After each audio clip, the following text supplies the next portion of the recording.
Vamos a buscar en nuestras Biblias en el libro de Romanos, en el capítulo 5, y vamos a estar dando inicio a la enseñanza. Le damos gracias a Dios, el pastor ya oró. Estamos en manos de Dios y pedimos a Dios que sea a través de su Espíritu Santo obrando en mi vida y en su vida para que podamos recibir esta palabra. Amén. Romanos capítulo 5, versículo 3. Y cuando esté allí, me dice amén. Y leemos la palabra de Dios en el nombre del Padre, del Hijo y del Espíritu Santo. Amén.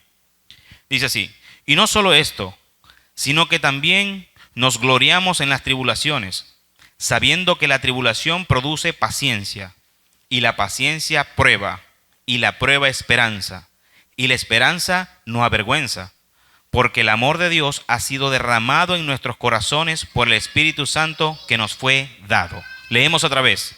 Síganme conmigo allí. Versículo 3. Y no solo esto, sino que también nos gloriamos en las tribulaciones, sabiendo que la tribulación produce paciencia, y la paciencia prueba, y la prueba esperanza, y la esperanza no avergüenza, porque el amor de Dios ha sido derramado en nuestros corazones por el Espíritu Santo que nos fue dado. Amén. Tome su asiento. ¿Cuántos están contentos que el 2020 ya va a terminar? Yo no sé qué estaba haciendo usted el 27 de enero del 2019, pero probablemente usted estaba pensando en lo que sería el 2020, ¿verdad que sí? Expectativas. Y hoy quiero hablarles de cómo ser ante lo inesperado, ¿verdad? Siempre hay una frase que dice, ¿qué hacer ante lo inesperado? Y nos adiestran a eso, ¿verdad? Bueno, si esto pasa, haga esto. Si pasa esto, haga aquello. Plan A, plan B, plan C. Pero Dios me ha estado inquietando en cómo es nuestro comportamiento, cómo es nuestra actitud ante lo inesperado. Por ejemplo, si usted saliendo de aquí del servicio recibe una llamada telefónica y le dicen, hermana Ingrid, usted ha recibido una herencia de 3 millones de dólares, ¿cómo sería su reacción? Qué bueno que es mi vecina, ¿verdad que sí? Al menos una comida me llevo de ahí. Si a mí me llamaran y me dijeran que voy a recibir una herencia de 3 millones de dólares, imagínese, y libre de impuestos, yo me pondría súper feliz. Y le pido a Dios que si eso llegara a pasar, lo primero que haría en mi corazón es dar el diezmo. No va a ser que me vuelva loco y me gaste todo y no le dé a Dios lo que Dios tiene que darle.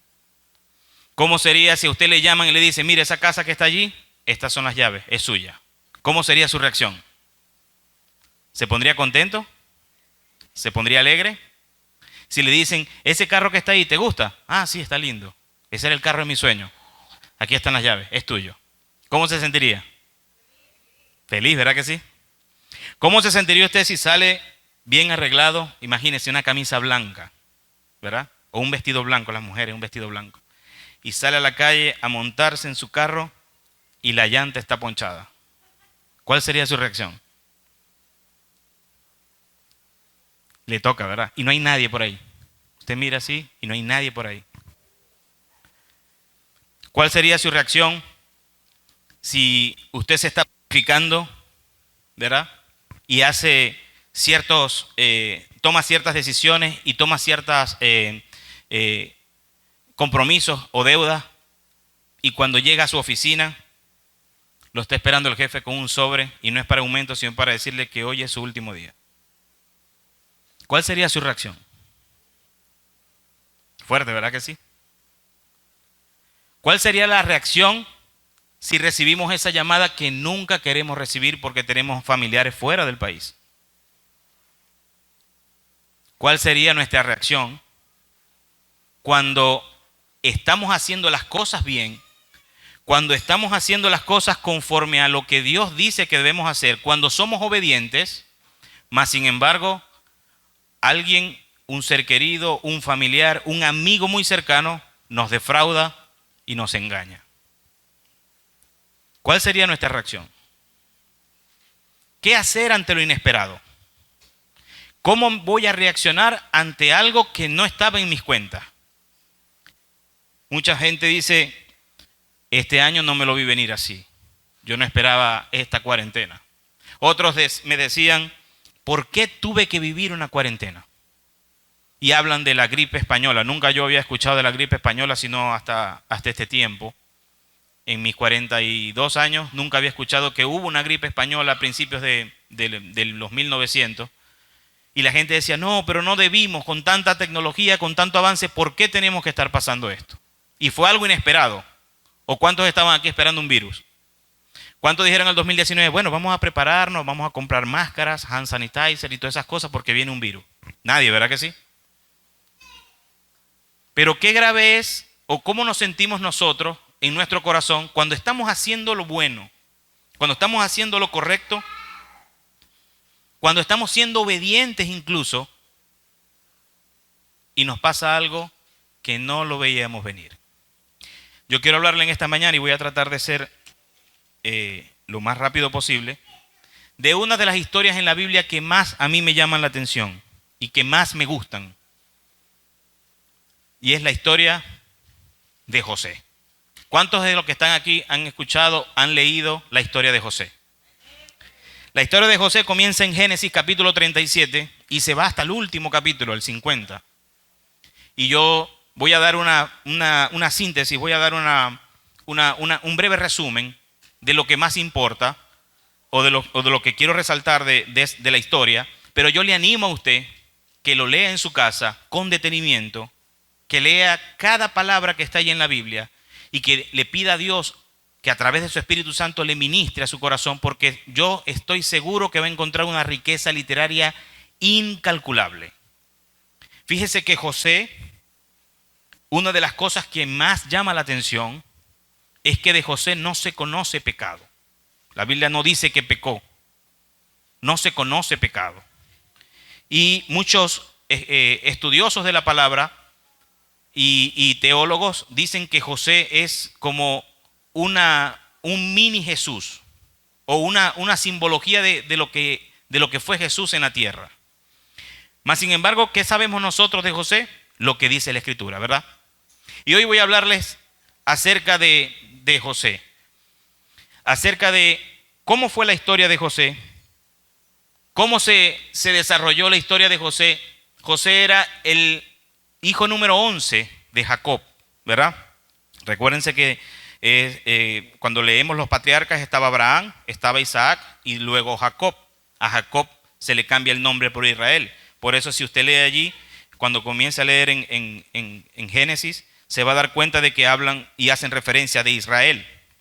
Ahora, si nos vamos al capítulo 37 de Génesis, y quiero que me acompañen en sus Biblias, Génesis capítulo 37, yo anoté aquí o resalté algunas cosas de lo que es la vida de José, de lo que fue la vida de José. Y lo primero que quiero resaltar es que José era el hijo preferido de su padre, pero él era el hermano aborrecido de los otros 11.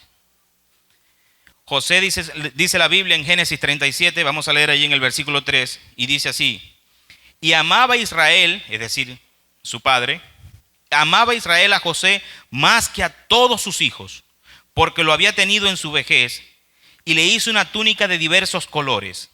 Y viendo sus hermanos que su padre lo amaba más que a todos sus hermanos, le aborrecían y no podían hablarle pacíficamente. Imagínense, el preferido del papá, el padre le hace una túnica de colores, ¿verdad? Quiere decir que resalta de que vestía distinto a los demás, y ya con eso era motivo más que suficiente para que los hermanos lo envidiaran y lo aborrecieran. Pregunto, ¿tenía la culpa José de que su padre lo eligiera como preferido? Mas sin embargo, él no lo pidió, pero fue un título que se ganó. Ahora, nosotros como padre no debemos tener o no deberíamos tener preferencia con nuestros hijos, ¿verdad que sí? No debería. Deberíamos tratarlos a todos por igual. Pero yo creo que siempre va a haber un hijo que es más obediente que otro. Y tal vez eso era lo que pasaba con José. Cuando ustedes lean allí, se van a dar cuenta de que José era el que le avisaba a sus papás lo que hacían sus hermanos. Ojo, estamos hablando de que los hermanos de José van a ser o van a representar parte de las 12 tribus de Judá. Mas, sin embargo, miren la actitud de los hermanos en lo que vamos a relatar aquí en Génesis. Versículo 5 dice: y soñó José un sueño y le contó a sus hermanos, y ellos llegaron a aborrecerle más todavía. José tenía el don de Dios de interpretar sueños, ¿verdad? Usted va a ver en algunos libros, si busca acerca de la vida de José, que aparece un título que dice José el soñador. Y José tiene un sueño y va y le dice a los hermanos: estuve soñando y esta es la interpretación.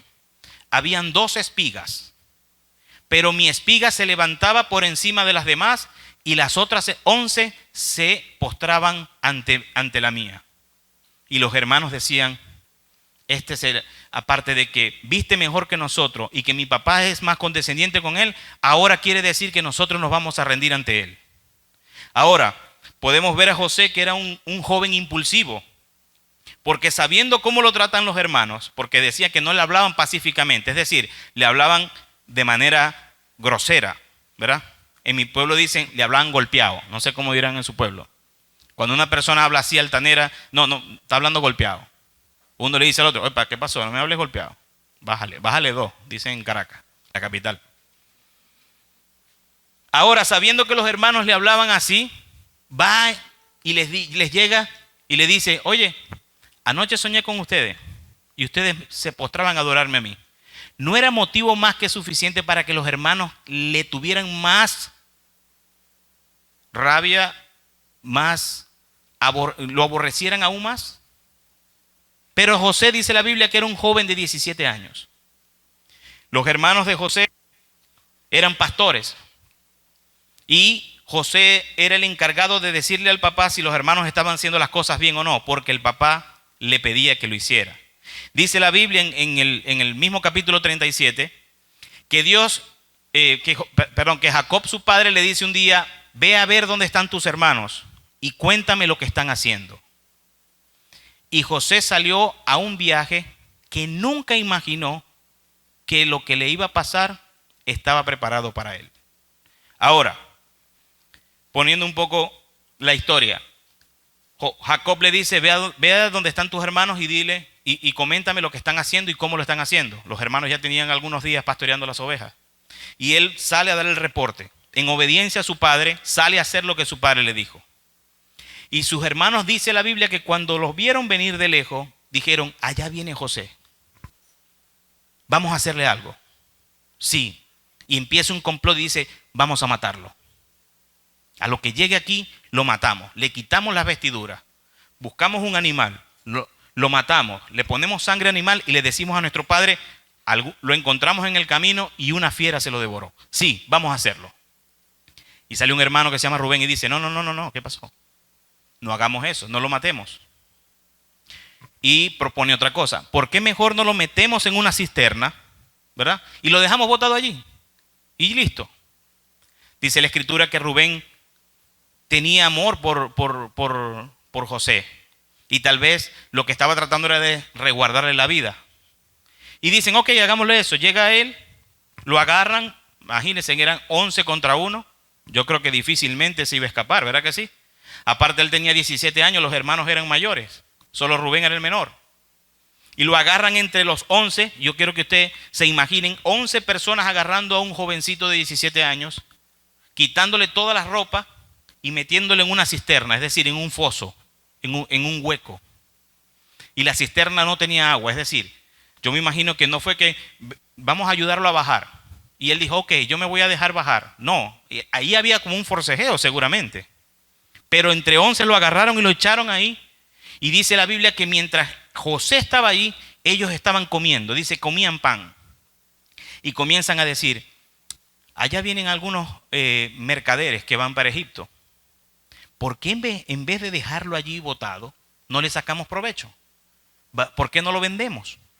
Génesis capítulo 37, versículo 24 dice: y cuando pasaban los madianitas, mercaderes, sacaron ellos a José de la cisterna y le trajeron arriba y le vendieron a los ismaelitas por 20 piezas de plata y lo llevaron a Egipto como esclavo. José sale a hacer lo que el papá le pidió, a buscar a sus hermanos. Y sus hermanos primero tienen en la mente matarle. Y después, por reflexión de otro, deciden no matarle, sino deciden venderlo como esclavo. Pregunto, ¿cómo estaría la mente y el corazón de José en ese momento? Lo primero que yo puedo especular es que él pudo haber dicho, pero tanto me odiaban, pero tanto me aborrecían mis hermanos. ¿Se molestaron por ese sueño que les conté? Simplemente yo estaba contando lo que Dios me había puesto en el corazón mediante ese sueño. ¿Se molestaron porque yo soy el preferido de mi padre? ¿Se molestaron porque soy el más ordenado? ¿Se molestaron porque soy el que le rindo cuenta a mi papá en realidad de lo que pasa? ¿Qué pasaría por la mente de José? No lo sabemos, ¿verdad que sí?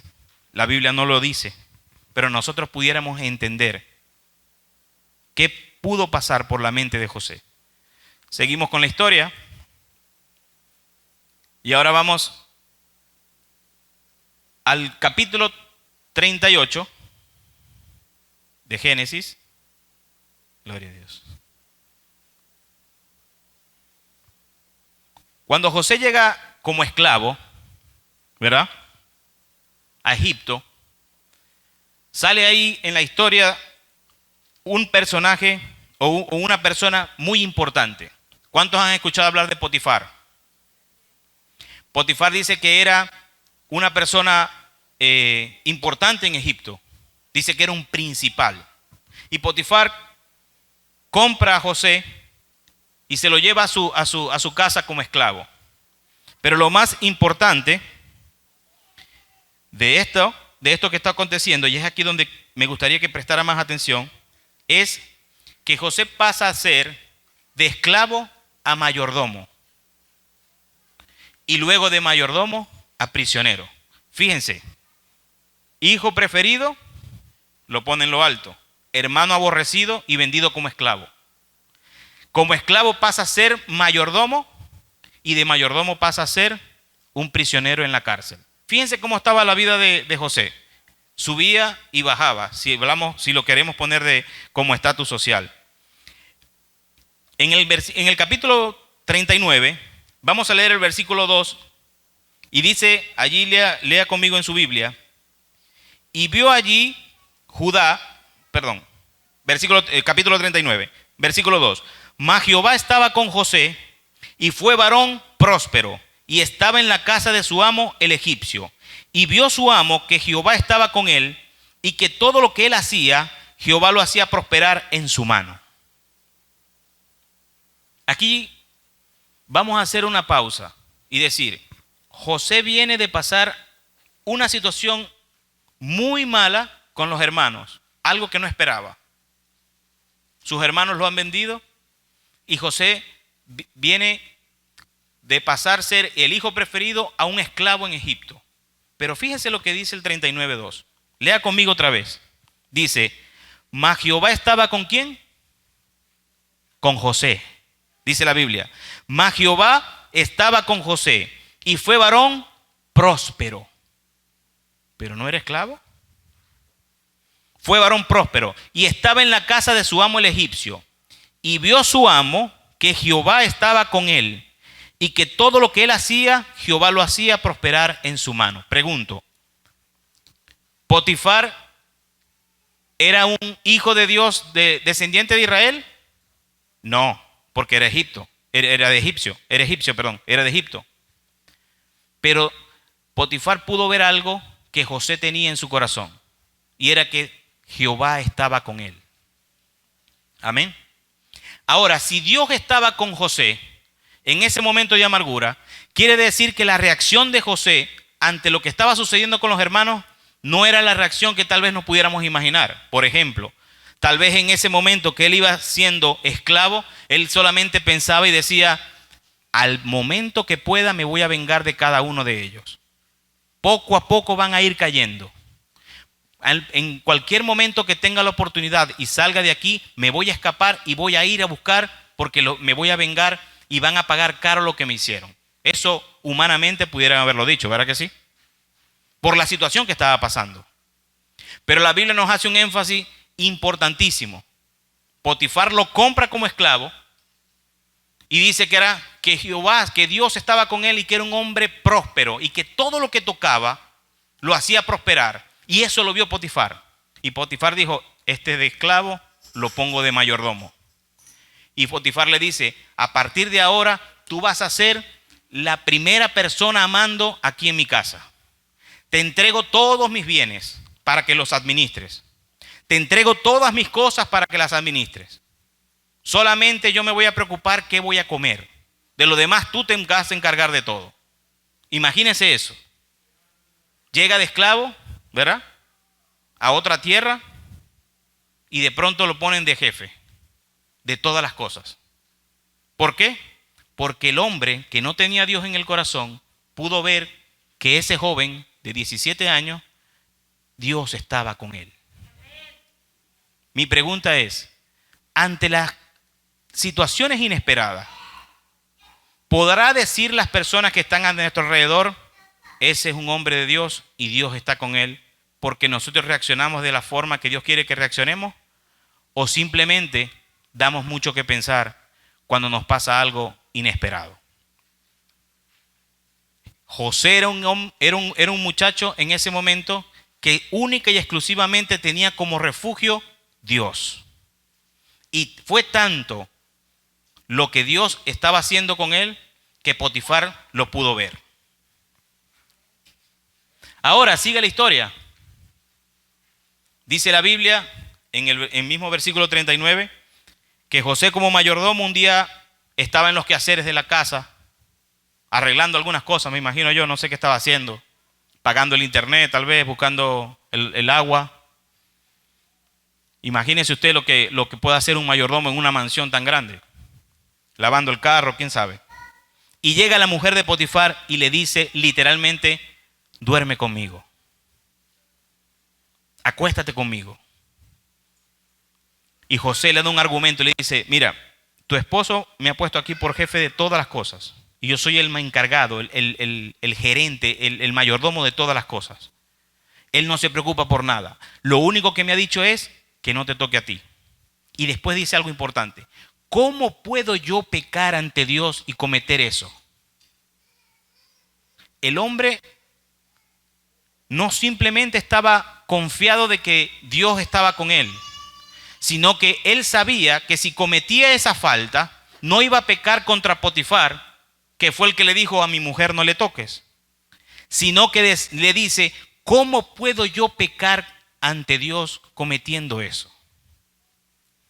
La segunda cosa que me lleva a pensar es que José sabía por qué hacía las cosas, porque él sabía quién estaba con él. La Biblia dice que la mujer le insistía, hasta que un día no había nadie en la casa. Y yo quiero que usted use su imaginación. Imagínese una casa muy grande.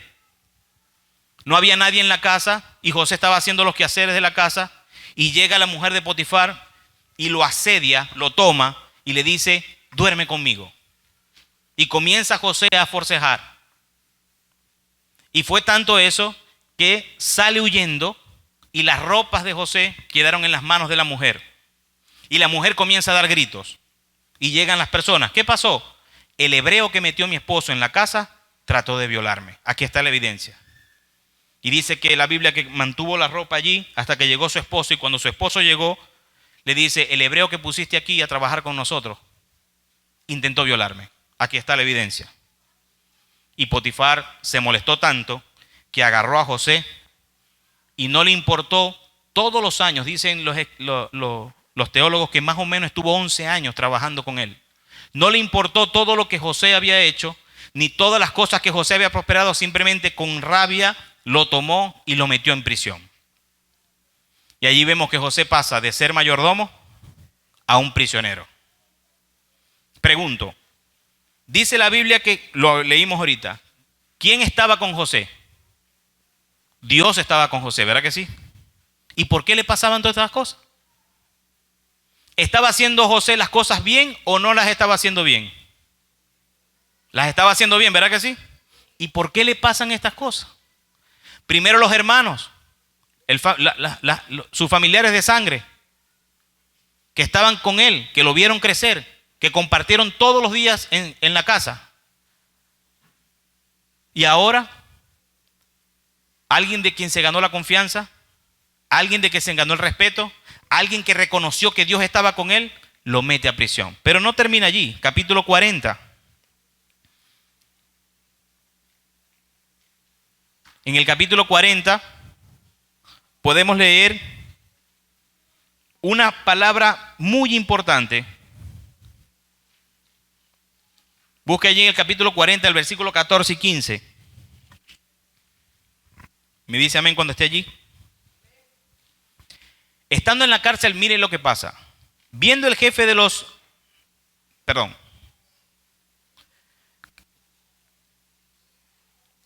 Capítulo 39.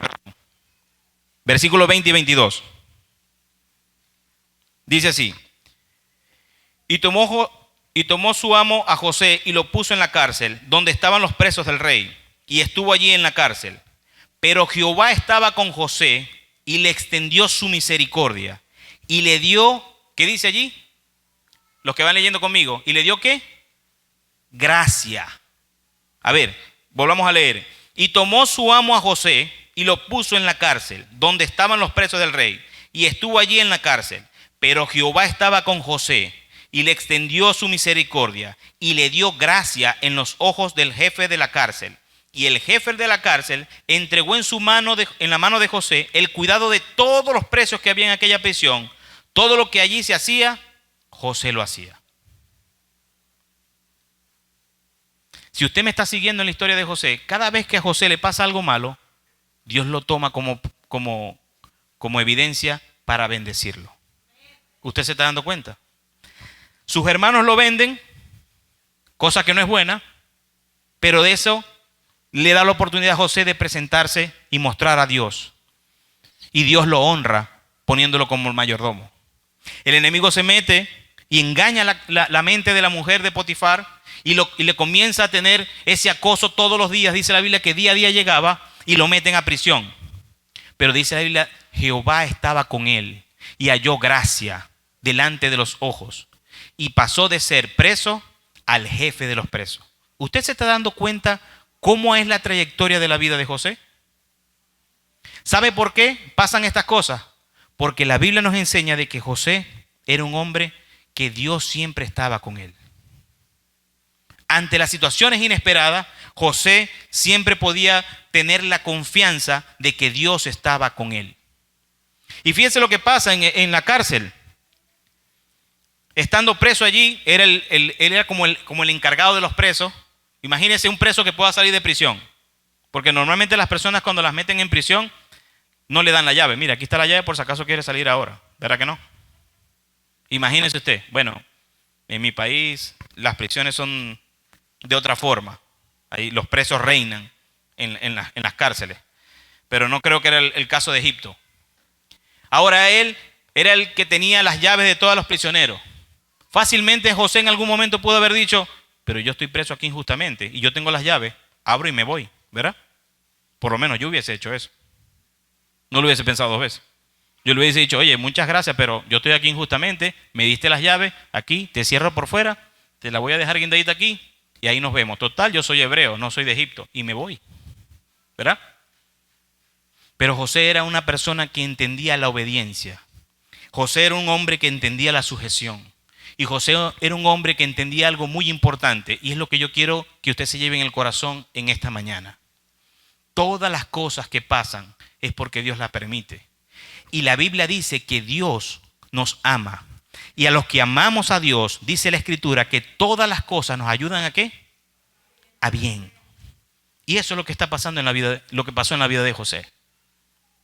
Estando en la cárcel llegan dos prisioneros de casa de Faraón. Ya no estamos hablando de Potifar, un principal de Faraón. Ya estamos hablando de Faraón, de Egipto. Era como el gobernador, como el rey. Y ellos tienen un sueño. Y llega en la mañana José a darles la comida y le dice, oye, ¿por qué están tan tristes? No, es que tuvimos unos sueños anoche y no los podemos interpretar.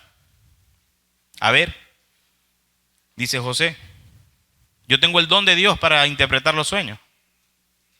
Dígame qué soñaron.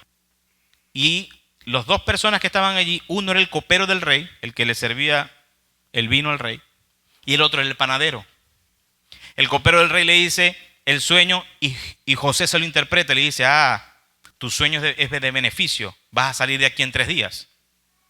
Y él dice, muchas gracias. Y claro, el panadero al ver eso dice, no, yo también te voy a contar el mío, porque yo también quiero lo mío.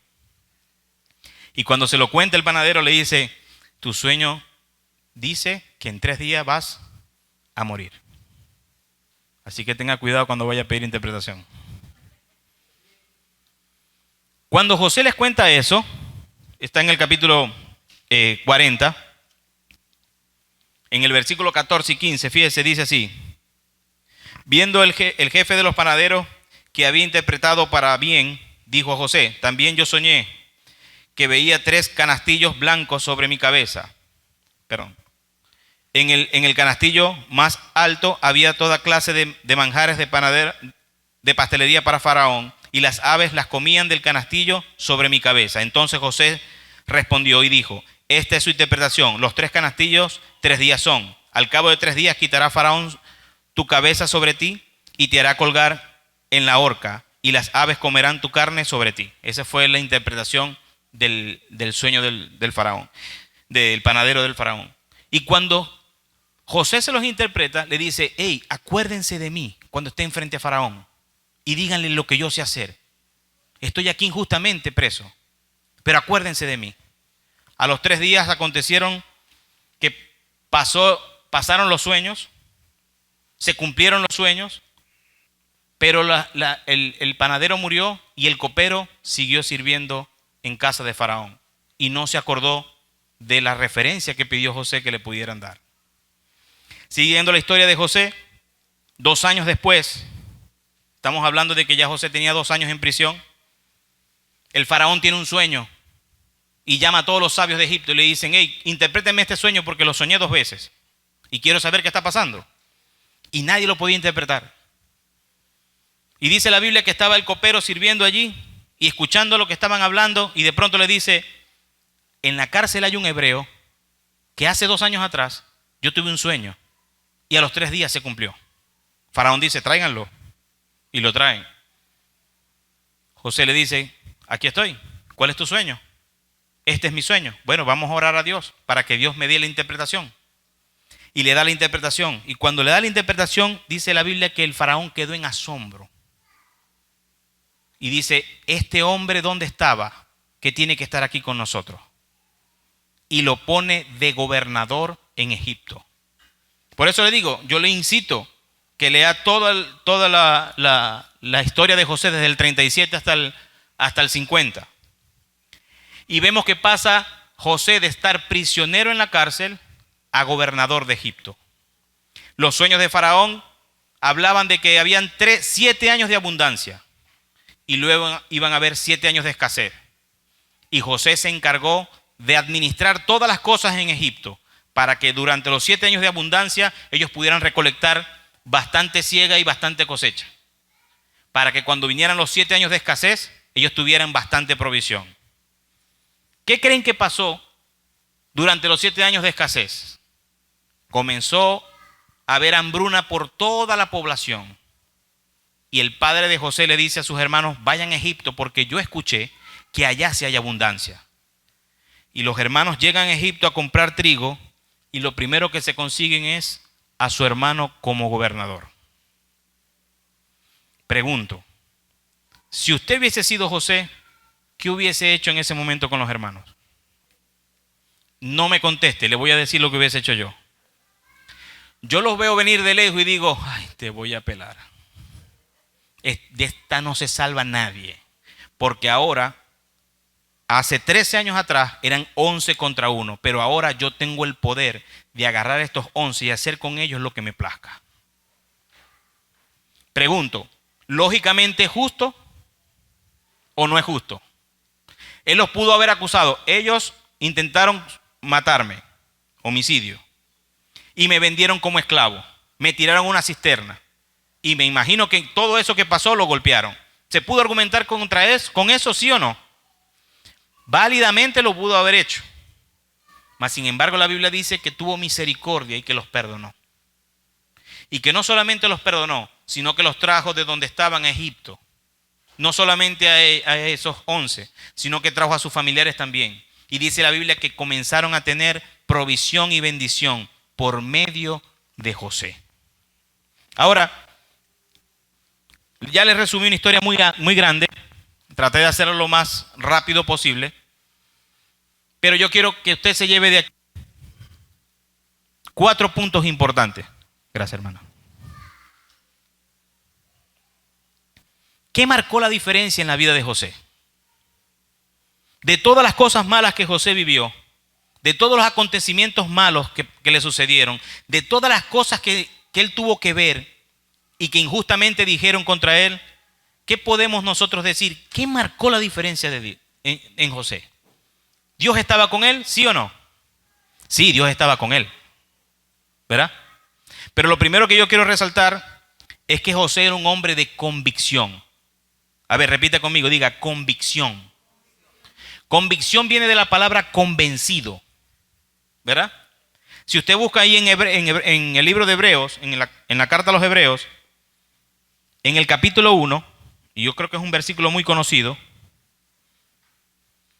Hebreos capítulo 11, versículo 1, dice, es pues la fe, la certeza de lo que se espera, la convicción de lo que no se ve. Esa es la definición de fe de la Biblia Reina Valera. La convicción de lo que no se ve. José era un hombre que estaba totalmente convencido de que lo que estaba viviendo era porque Dios así lo había permitido. Ante lo inesperado, José no se ponía a lamentar, ¿por qué me pasa esto a mí si yo estaba haciendo lo que mi papá me dijo? ¿Por qué me pasa esto a mí si yo estaba haciendo los quehaceres de mi amo? ¿Por qué me pasa esto a mí? ¿Por qué me tienen que meter preso injustamente? Si era ella era la que me estaba insistiendo. José estaba convencido de que las cosas que estaban sucediendo era porque Dios así lo había permitido para su vida. Porque Dios quería tratar con el corazón de José. Cuando usted y yo estamos pasando por una situación difícil, muchas veces lo primero que hacemos es quejarnos. Y no lo digo por usted, lo digo por mí. Muchas veces lo primero que yo hago es quejarme. ¿Pero por qué, Señor, si te estoy sirviendo? Y comienzo yo como a sacarle una cuenta a Dios. Señor, yo te estoy sirviendo. Mira aquel que es impuro y no le pasa eso. ¿Por qué me pasa a mí? Mira aquel que no te alaba y yo te alabo. ¿Y por qué me pasa a mí? Y Dios me ha mostrado a través del tiempo de que todas las cosas que me pasan a mí es porque Dios tiene un plan y un propósito en mi vida y Dios me quiere bendecir. Y si Dios trata conmigo, gloria a Dios, si Dios trata con mi vida, como trató con José, como trató con muchos más en la Biblia, porque está en la historia de Job, la puede leer también. Situaciones inesperadas, mas Job reaccionó de una manera distinta. Si usted lee Job, fíjense lo que la esposa que tenía Job, cuando Job perdió todos sus bienes y todos sus ganados, todas sus siembras, todos sus hijos, de un solo día. No había terminado, dice la Biblia, de decirle una noticia cuando venía otra mala noticia. La mujer se lo queda mirando y le dice, ¿y todavía sigue fiel a Dios? Y le dice una frase muy fuerte. Maldice tu Dios y muérete. Imagínense con quién estaba casado Job, pobrecito. Los solteros elijan bien a su esposa. Pero Job le responde, ¿acaso vamos a recibir de Dios lo que viene bueno nomás? ¿O recibiremos todo?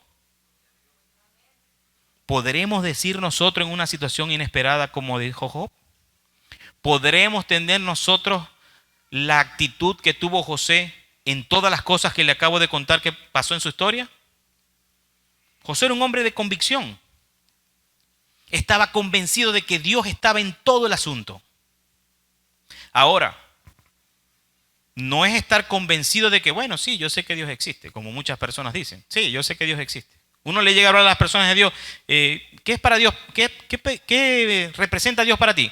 Y dicen, para mí Dios es todo. Oh, qué bueno. ¿Y cuál es tu perspectiva de Dios? No, Dios es amor, Dios es todo. Ah, ok. ¿Y aceptaste a Cristo? No, bueno, lo que pasa es que yo creo en Dios como yo veo. O yo creo en Dios a mi manera. Déjeme decirle una noticia. Para creer en Dios no es a mi manera. Para creer en Dios es a la manera de Dios establecida en la palabra. Yo por muchos años creí en Dios a mi manera. Vengo de una familia que nacimos en el catolicismo, como casi todos aquí en Latinoamérica. Y creíamos en Dios no porque lo conocíamos, sino porque teníamos tradición.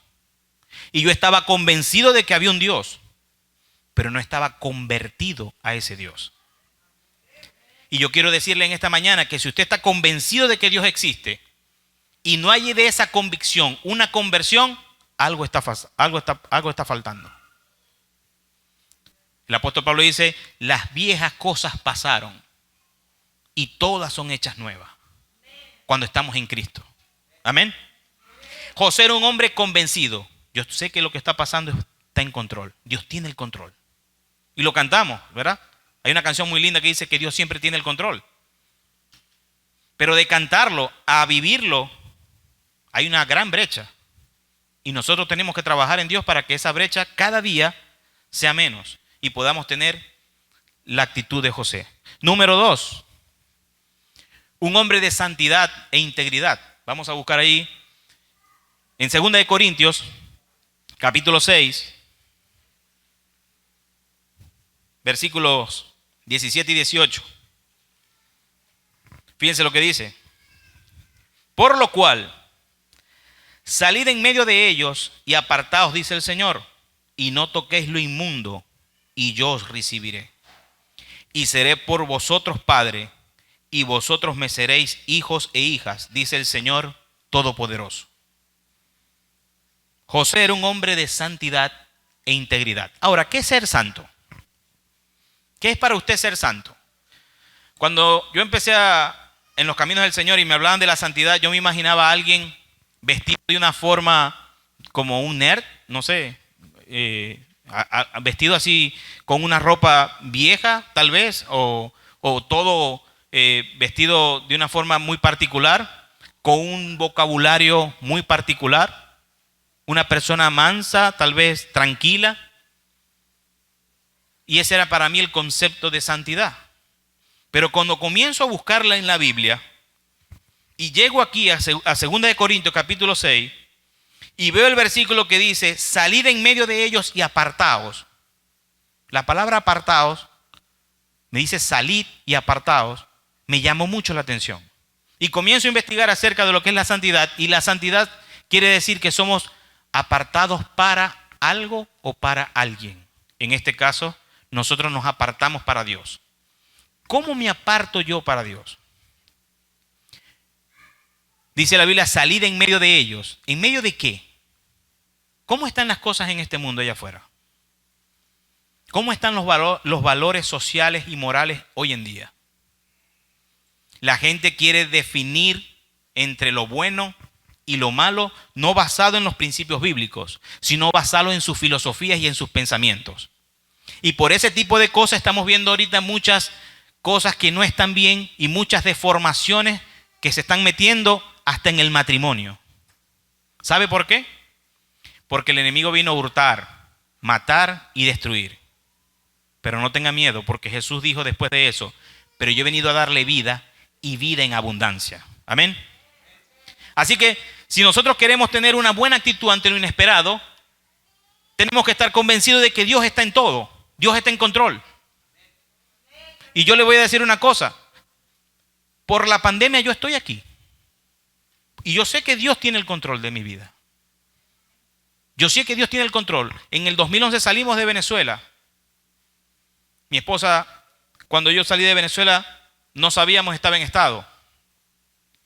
Salí de dejar un trabajo fijo, entre comillas, Digo entre comillas no porque no era fijo, sino porque era un trabajo que ya no nos alcanzaba. Mi esposa y yo, cuando sacamos la cuenta, siempre quedamos en rojo. La cuenta sabrosa es lo que gano tiene que ser mayor a lo que gasto, ¿verdad que sí? Pero nosotros en Venezuela estábamos, lo que gano no llega a, a mis gastos. Y decidimos salir. Oramos a Dios. Lo pusimos en las manos de Dios. Y recibimos un contrato para Honduras. Un contrato a Tegucigalpa. Y cuando voy a tomar el avión, me dicen, ¿usted tiene la vacuna de la fiebre amarilla? No. Y la señorita me dice, ¿y usted no sabe que para viajar necesita una vacuna? Y le digo, no, yo nunca he salido del país. Nunca había salido yo del país. Bueno, vaya, vacúnese y vuelva. Y voy al aeropuerto para que me vacunen. No, está cerrado, venga mañana. Al otro día fui a otro lugar, me vacuné, llamé a la persona, le dije, ya me vacuné, disculpa que no pude llegar hoy, llego mañana. Me cambian el boleto y cuando me voy a ir a mi casa, después de la vacuna, yo contento, me robaron el pasaporte. Una situación inesperada. Viajaba al otro día y ahora no tengo pasaporte. Y fui llorando, me recuerdo, a la oficina del pastor. Llorando, literalmente llorando. Y le digo, pastor, tenemos más de 3 meses orando todos los días por un trabajo en el exterior. Porque estamos buscando unas nuevas posibilidades para nosotros. Y llegó esta oportunidad y me han robado el pasaporte. Y el pastor con mucha calma, recuerdo sus palabras que me dijo, vamos a orar, a ver qué tiene Dios de todo eso. Pasó el proceso, tuve que cancelar el trabajo en Honduras, me hicieron pagar el boleto aéreo. Bueno, te toca pagar el boleto aéreo porque invertimos en ti un boleto y no vas a venir. Total que tuve que sacar de donde no tenía para pagar un boleto que no usé. Y yo decía, no entiendo, Señor, no entiendo. Y al tercer día me llama un amigo y me dice, revisa tu correo. Has sido contratado para Ericsson México por un contrato de 12 meses. El de Honduras de 3 meses. Y yo dije, gracias, Señor. Ahora entiendo el propósito. Un contrato en México, no le voy a decir la cantidad, pero era como un 40% más de salario de lo que me ofrecía en Honduras. Y yo dije, gloria a Dios, gracias, Señor, porque me robaron el pasaporte. Hasta bendije a los ladrones. Señor, bendícelos, Padre. Ah, es cierto. Cuando llego a México, súper contento. Estando allá, a la semana y media, mi esposa me llama y me da la noticia que está embarazada. Más contento todavía. Gracias, Señor. Qué bendición. Primer mes, todo muy lindo. Usted sabe cuando uno llega a un país nuevo, conociendo, ¿no? Todo es bonito.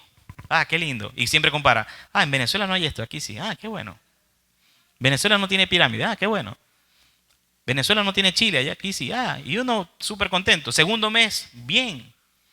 Tercer mes, planificar. Mi amor, no, te vienes para acá, la niña va a ser mexicana. Se acabó, no hay problema. Cuarto mes, llego súper tranquilo en la mañana con mi bolso y empiezo a trabajar y me llega un correo que dice que hay una reunión con todo el personal contratado. Y digo yo, bueno, seguro nos van a asignar más trabajo, nos van a distribuir, quizás. Y entra un line manager. Esa es la reunión más corta que yo he tenido en mi carrera profesional. Y dice así, Alejandro se llama. Dice, voy a tratar de hablar como él. Bueno, muchachos, ¿saben qué? Aquí se acabó. Ya no hay más trabajo. Hasta el viernes pagan. Ustedes bien si siguen o no. Y disculpen, pero no tenemos presupuesto. Y se fue. Todavía yo pregunté, ¿qué dijo? ¿Estamos sin trabajo? No, hasta el viernes. Ah, ok. Y comienzo yo, Señor, pero no entiendo. Era un contrato por 12 meses. Y ya estaban hablando de que te vamos a hacer fijo. Te vamos a hacer fijo. Y uno contento. Pero Dios permitió todas las cosas. Y hoy estamos aquí. Porque hemos creído en Dios. No ha sido fácil. No es fácil. Pero cuando nos aferramos a las promesas de Dios y vivimos conforme a la integridad y a la santidad que tenía José, y podemos confiar de que Dios tiene el plan maravilloso para nuestras vidas y que a lo mejor no estamos entendiendo lo que estamos viviendo en ese momento, pero no nos toca entender, nos toca creer. No nos toca analizar, nos toca confiar en el Señor. Cuando nuestras fuerzas se agotan, ya no queda más nada que decir: Señor, aquí estoy. Que sea tu voluntad. Amén. Santidad. Dice la Biblia que sin santidad nadie verá al Señor. Tenemos que apartarnos para Dios.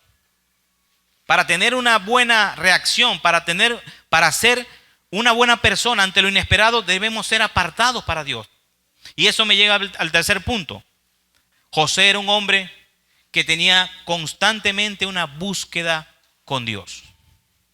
¿Usted cree que José, o la Biblia en Génesis, cuando dice y Jehová estaba con él, y Jehová prosperaba todo lo que José tocaba, y Jehová bendecía todo lo que José hacía, y todo lo que ahí decían era lo que decía José, porque Dios estaba con él, y vio el jefe de la cárcel que tenía gracia delante de José? ¿Usted cree que eso viene de dónde? ¿Que es producto de qué? De la búsqueda con Dios. Vamos a buscar allí en nuestras Biblias, en Proverbios 8:17. Acompáñenme allí. Proverbios 8:17.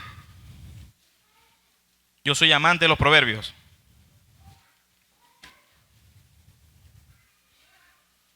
Y fíjense lo que dice la Escritura. Dice así: yo amo a los que me aman, y me hallan los que temprano me buscan. ¿Cuántos buscamos a Dios de temprano? No necesariamente parece a las 3 de la mañana. Si quieres ser madrugador está bien. Cuando hablo de temprano se refiere a que sea lo primero en nuestras vidas. Cuando habla de temprano, ¿verdad? Cuando usted dice nos vemos temprano, a la primera hora del día, no quiere decir que va a ser a las 12:01 de la madrugada.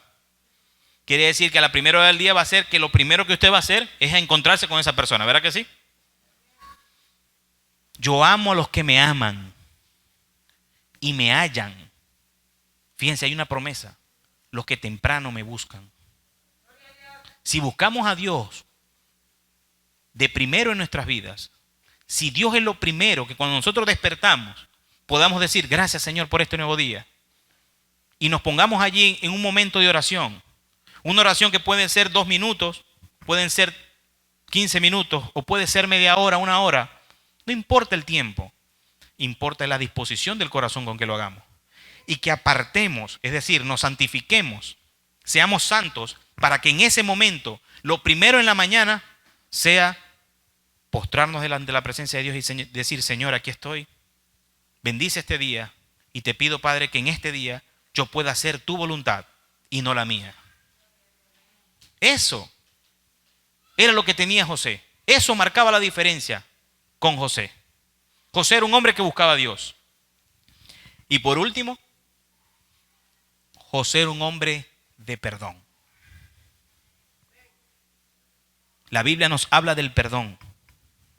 Usted está sentado allí y yo estoy parado aquí porque fuimos perdonados por Cristo en la cruz del Calvario. Y ese es el pecado vertical de Dios con nosotros. Pero cuando nosotros tenemos ese perdón vertical entre Dios y nosotros podemos tener ese perdón horizontal, que es entre yo con mis hermanos. José era un hombre que tenía un corazón perdonador. José no era un hombre que tomó después la posición donde Dios lo puso en privilegio para tomar venganza y hacer conforme en su corazón estaba. Destruir a los hermanos, ir por sus hermanos por lo que hicieron. Él pudo haber dicho: bueno, ahora yo soy el gobernador de Egipto. Y Potifar es un simple empleado del gobierno de Egipto. Ahora voy a ir con Potifar y le voy a decir, me metiste en prisión injustamente, ahora te meto en prisión. Él no hizo eso. Él no fue y dijo, agarren el ejército de Egipto y vayan allá donde están mis padres y tráiganme a los 11 hermanos y me los ponen allí en filita. Me los amarran a toditos allí y después voy a ver qué hago con ellos. No, él no hizo eso. Los hermanos fueron a Egipto por una necesidad. Hambre había en el momento. Y él aprovechó ese momento para presentarse delante de ellos y decir, hey, yo soy su hermano. Les perdono lo que me hicieron. Y no solamente les voy a perdonar, sino que los voy a traer aquí para que lo que Dios me ha dado a mí, escuche bien eso, para que de lo que Dios me ha dado a mí, ustedes también se beneficien. Qué lindo es eso, ¿verdad que sí? ¿Qué hizo el Señor Jesús? El Señor Jesús nos dio a nosotros de lo que Él tiene para nuestro beneficio. Dice la Biblia que se entregó a sí mismo. Siendo Dios se hizo hombre y vivió conforme a los hombres para que nosotros pudiéramos recibir la salvación mediante la cruz del Calvario. Amén. Y ya por último, Génesis capítulo 45. Vaya conmigo allí y vea lo que termina diciendo José a los hermanos en el versículo 8. Versículo 5, perdón. Del 5 al 8. Génesis 45 del 5 al 8. Lea o escuche atentamente lo que dice aquí.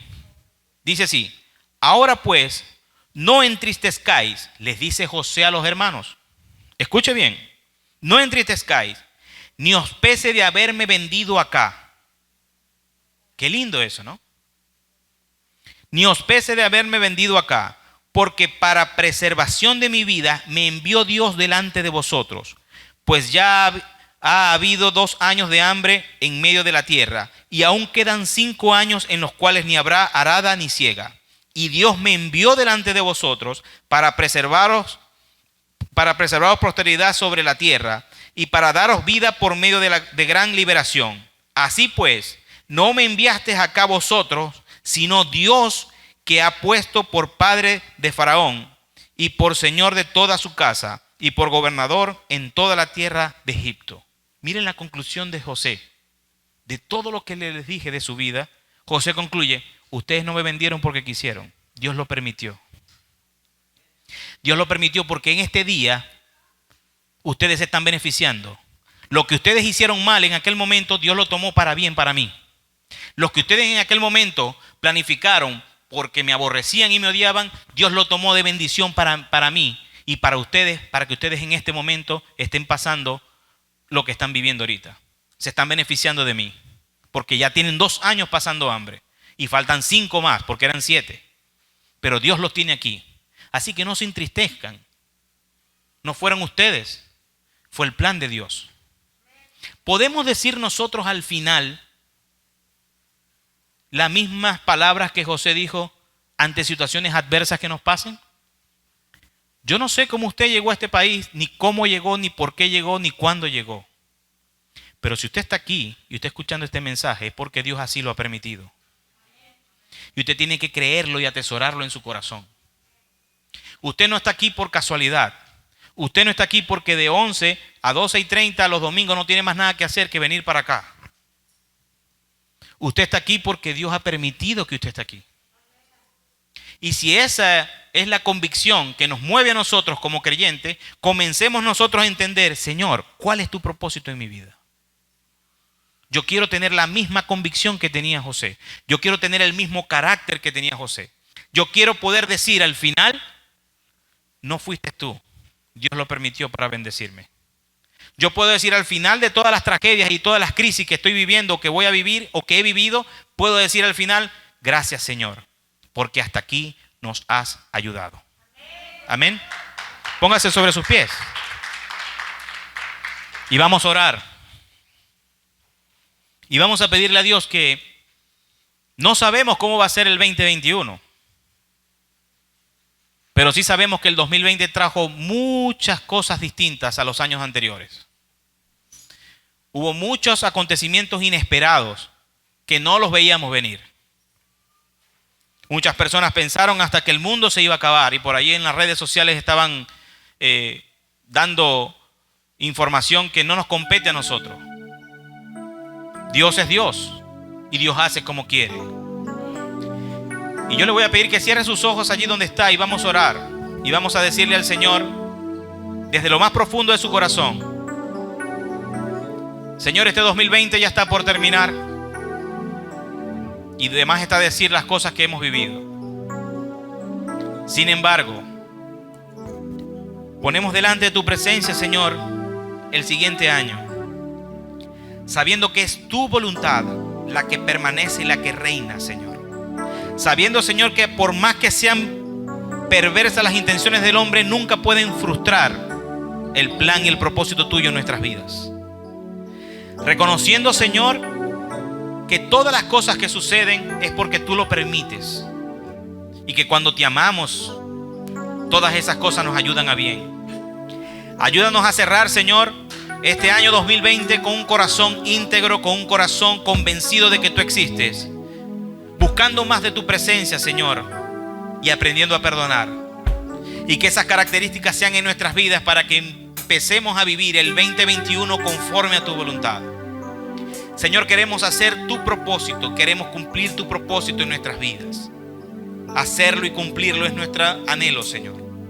Yo te pido que mis hermanos de la iglesia Creekside cada día puedan entender que tú estás en medio de todo y que no hay ni siquiera, Señor, una hoja de un árbol que caiga si no es tu voluntad. Y eso nos da a nosotros tranquilidad y seguridad.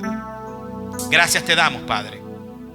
Gracias te damos. Nos venimos delante de tu presencia con un corazón abierto y con un corazón dispuesto a que seas tú que reine en nuestras vidas. Gracias, Padre. Gracias, Hijo, y gracias, Espíritu Santo de Dios. En el nombre maravilloso de Jesús. Amén y amén. Que el Señor les bendiga, mis hermanos.